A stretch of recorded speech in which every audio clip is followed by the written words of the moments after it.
Ende besojmë në besytni, rasti i macës së zezë dhe kthimi në 3 hapa mbrapa. Shumë njerëz vazhdojnë të mbështeten në besime popullore, të njohura ndryshe si besytni. Në një nga më të përhapurat në Ballkan, jo vetëm, është ajo që lidhet me macën e zezë. Nëse një macë e zezë të pret rrugën, duhet të kthesh 3 hapa mbrapa, ose përndryshe të sjell ters. Por pse ndodh kjo?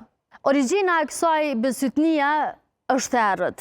Në mesjet, mendoj se gratë që merreshin me besytni, mbanin macet të zeza si shoqe magjie. Kështu, me kalimin e kohës, macës ju ngjit stigma të keqës. Kthimi për 3 hapa mbrapa është një mënyrë magjike për të prishur ndikimin negativ. Një ritual i vogël për t'i treguar universit që ti po e ruan veten nga energjitë e lika. Për disa kjo është thjesht një zakon. Për të tjerët është një ndjenjë sigurie psikologjike. Por në thelb, besytnit janë pasqyrë e frikës njerëzore ndaj të panjohurës. Ato janë tentativë për të kontrolluar fatin në një realitet të panjohur.